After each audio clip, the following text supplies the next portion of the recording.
тозатарин хабарҳо ва гузоришҳои рӯзро мустақиман аз студияи марказии радио Зодӣ аз Прага пешниҳоди шумо мекунем. Салом, сархати мавзӯъҳои муҳим. дар Русия маъракаи авфи маҳдуди муҳоҷирони тоҷик шурӯъ шуд. тоҷиконе ки дар ин кишвар ғайриқонунӣ фаъолият доранд метавонанд то 24 апрел барои қонунӣ кардани ҳузурашон ба мақомоти муҳоҷирати Русия муроҷиат кунанд. вазорати умури дохилии Тоҷикистон мудири маркази ташхиси додгоҳии шаҳри Турсунзодаро бо иттиҳоми додани хулосаи бардурӯғ дар бораи марги серсару садои духтари ноболиғ боздошт кардааст. ва камбағаливу нооромиҳои ахир боиси аз мактаб дур шудани шумори рӯзафзони наврасону кӯдакони афғон гардид. чолиши асосии нооромии кишвар аст. мардум мехоҳанд фарзандонашон таҳсил кунанд, аммо волидон метарсанд ки фарзандонашонро ба яғмо хоҳанд бурд. ин яке аз сабабҳои худдории ирсоли наврасон ба мактаб аст. дар Русия маъракаи авфи муҳоҷирони тоҷик шурӯъ шуд. муҳоҷироне ки ғайриқонунӣ дар ин кишвар фаъолият доранд метавонанд то 24 апрел барои қонунӣ кардани ҳузурашон ба мақомоти муҳоҷирати Русия муроҷиат кунанд. вале онҳое ки бо ҳукми додгоҳ аз Русия ба Тоҷикистон ихроҷ шуданд, ҳоло ҳаққи бозгашт ба Русияро нахоҳанд дошт. Иброҳим Аҳмадов, сухангӯи намояндагии хадамоти муҳоҷирати Тоҷикистон, рӯзи 27 март ба Радио Озодӣ гуфт, ки авфи муҳоҷирон аз 25 март то 24 апрели соли 2017 дар тамоми қаламрави Русия дар муҳлати 1 моҳ идома мекунад.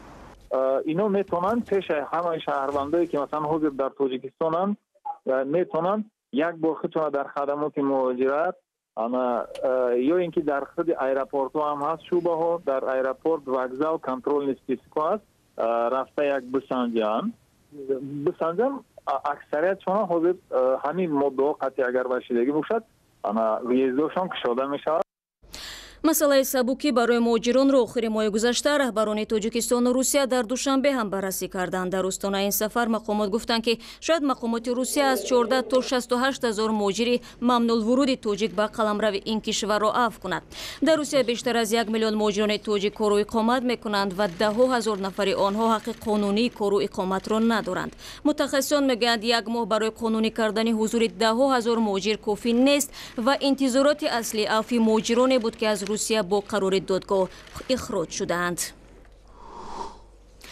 вазорати умури дохилии Тоҷикистон мудири маркази ташхиси додгоҳии шаҳри Турсунзодаро боздошт кардааст. Мирзомуддин Мирзораҳимов ба додани хулосаи бардурӯғ дар бораи марги духтари ноболиғ муттаҳам мешавад. ба қавли вазорат, мудири 60-солаи марказ ҳангоми ташхиси тиббиву судии ҷасади духтари 17-солаи шаҳри Турсунзода, ки бо зарби корд кушта шуда буд, дидаву дониста хулосаи бардурӯғи тиббӣ додааст, ки гӯё ӯ худсӯзӣ кардааст. қатли ин ноболиғ дар рӯзи 3 феврал яке аз ҳодисаҳои пурсару садо дар матбуоти кишвар буд. додситони ба таҳқиқи дубораи парванда оғоз карда муайян намуд, ки куштор дар пайи муноқишаи ошиқона сурат гирифтааст. وزارت کارهای داخلی تاجیکستان در مورد بازداشت مدیر شعبه تشخیص طبی و سودی ناحیه شهر ترسنزاده میرزامدین میرزارحیموف خبر پخش نمود. وزارت کارهای داخلی اطلاع داد که میرزامدین میرزارحیموف مدیر شعبه تشخیص طبی و سودی شهر ترسنزاده در مورد کشتار وحشتبار یک دختر نابالغ تشخیص بر دروغ داده است و تشخیص او وابسته به این است که این دختر در اوایل ماه ینور در شهر ترسنزاده از طرف همسنفان خودش دو نفر همسنفش به طور وحشیانه کشته شد، اما تشخیصگاه طبی و سودی شهر ترسنزاده که تحت سروری میرزامدین میرزارحیموف قرار دارد چنین نتیجه گیری کرد که گویا این دختر دست به خودکشی زده و به آتش زده است. اما طور بدتر با اصرار دادستانی کل تاجیکستان معلوم شد که این دختر نابالغ از جانب دو همسنفش اول با 17 ضربه کار کشته می شود و سپس جسد او به آتش کشیده می شود. این حادثه مدهش که در اوایل سال روان رخ داده بود تمام ناحیه و شهر ترسنزاده را تکان داده بود. حالا این پرونده از جانب رئیس دادستانی کل تاجیکستان مورد بررسی قرار دارد و پرونده جنایی در نسبت میرزامدین میرزارحیموف و همچنین در نسبت دو همسنف این دختر نابالغ باز شده تحقیقات ادامه دارد. طور رئیس دادستانی ترسنزاده به ما اطلاع داد در روزهای نزدیک این پرونده جنببست کرده می شود و به دادگاه شهر ترسنزاده ارسال داشته می شود. برنامه را ادامه میدیم. رهبر مخالفین روسیه الکسی ناوالنی امروز به یکی از دادگاه‌های مسکو انتقال داده شد و به تشکیل راهپیمایی‌های بدون اجازت که دیروز در تخمینا 80 شهر و منطقه‌های روسیه برگزار شده بود متهم می‌گردد.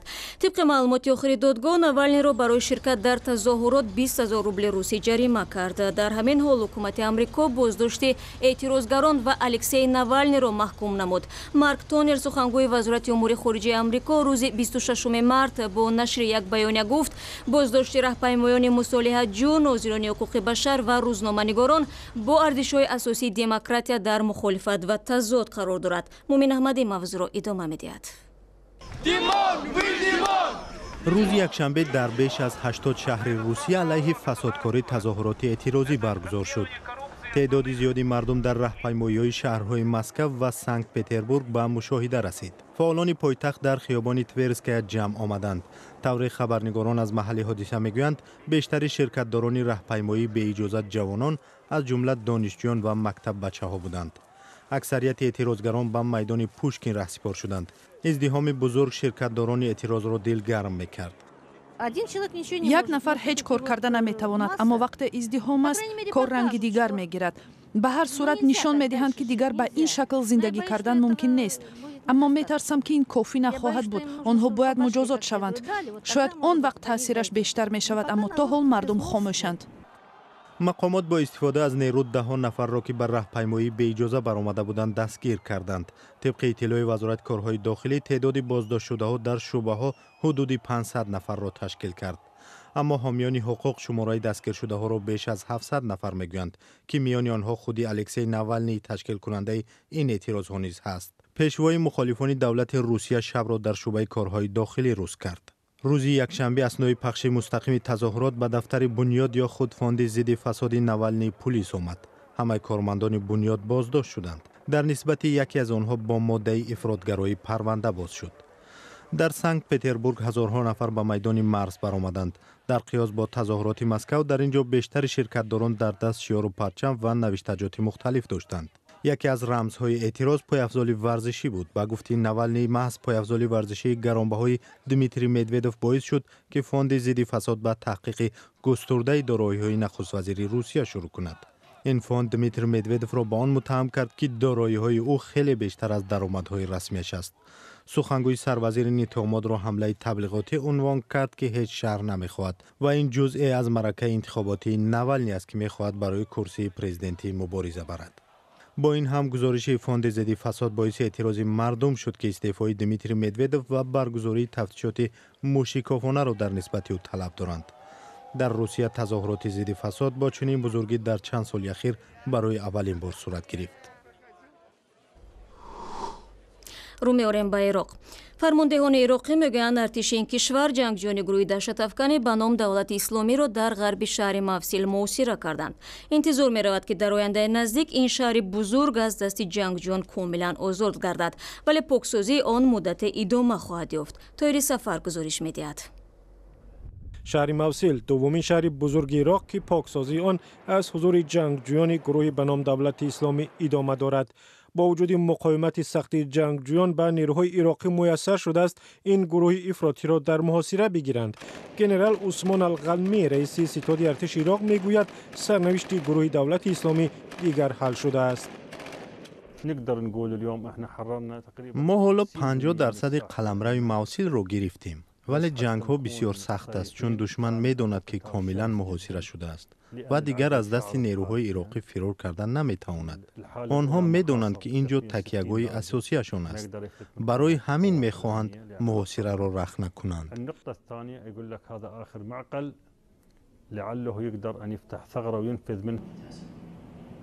با قول ژنرال عراقی گروه دولت اسلامی حالا فقط 13.5% قلمرو عراق را در دست دارد و در صورت آزادی این شهر یعنی موصل 12.8% خاک کشور در تصرف داعش میماند. برای محو جنگجویان سنایپرهای عراقی سفربر شدند چون جنگ در شهر سیراده میتواند سبب تلف یافتن آدمان بیگناه شود. بعد آزادی موصل نیروهای عراقی کار زیادی دارند که باید در دومین شهر بزرگ عراق انجام دهند. إذا نحتاج إلى وقت بعد هزيمة داعش عسكر التطهير. بعد راندن داعش در عملیات ما برای پاکسازی مواد ترکنده، میدان‌های جنگ و محو جنگجویان باقی مانده داعش وقت لازم داریم. يعني تصير عندنا بعض الحالات أو الخروقات الأمنية البسيطة هنا وهناك. از بیم تلف یافتن مردم ملکی در غربی موصل که این شهر سال 2014 به دست داعش افتاد، ارتش عراق استفاده از اسلحه وزین و هواپیماها در غربی شهر را متوقف کرده است، ولی تاکنون هزاران نفر از ترس جنگ خانه‌هایشان را ترک کردند. بعد شروع عملیات برای آزادی موصل در آخر سال گذشته تاکنون 430,000 نفر در این شهر بیجا شدند.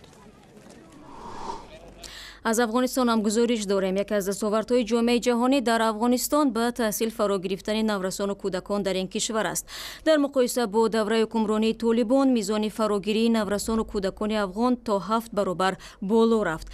ولی نگرانی های زیاد موجود است که کمبغلی، افج نارامی ها و آشوب های ماهای اخیر باعث از مکتب دور شدن طلبه ها میگردد. ادامه موضوع در گزارش نوبتی ما.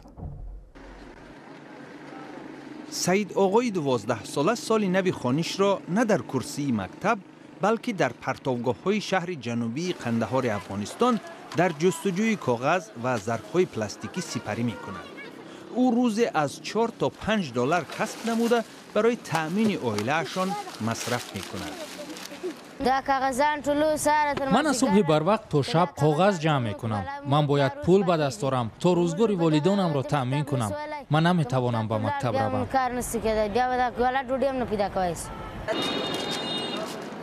با فرارسی نوروز 23 مارس در افغانستان سال نو تحصیل آغاز یافت. بیش از 3.5 میلیون و یا تقریباً 3.1 نورسان افغان از تحصیل محروم می باشند و به احتمال زیاد این رقم افزایش خواهد یافت. زیرا سبب از مکتب دور شدن خوانندگان نه تنها کمبغلی بلکه آشوب‌ها در جنوب افغانستان نیز می باشند. مکتب کابی قندهار برای نورسان از عائله‌های کمبیزاعت ساخته شده است و آن ظاهراً به قبول 1,500 خواننده مطابق است. فعلا در آن تخمیناً 1,000 نفر تحصیل دارند و میز و کرسی زیاد به چشم نمیخورد. مشکل اساسی ما ویران بودن مکتب است. ما صنفخانه و میدان ورزشی خوب نداریم. کرسی و میز نمیرسد. آبی آشامیدنی هم نداریم.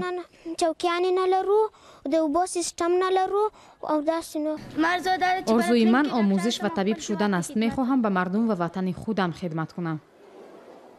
معلم این مکتب میگوید بسیاری از والدان خوف دارند که فرزندانشان در مکتب مورد خشونت قرار میگیرند و یا طعمه گروه‌های آدمربا خواهند شد.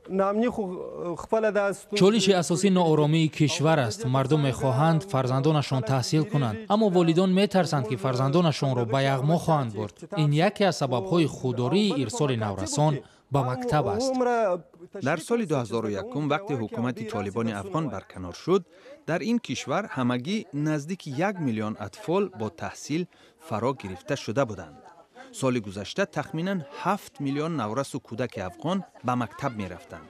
این یکی از دستاوردهای بزرگ در احیای بعد جنگی افغانستان ارزیابی می شود. USAID یا خود برنامه کمک بین المللی ایالات متحده آمریکا برای برنامه‌های مختلف آموزشی نورسان در افغانستان نزدیک 868 میلیون دلار مصرف کرده است. در همین حال بعضی سازمان‌ها شکایت کردند که حالت‌های زیادی استفاده غیر مقصدناک مواد ساختمانی مکتب‌ها و سوء استفاده ذخیره‌های برای تحصیل اختصاص یافته به قید گرفته شده است.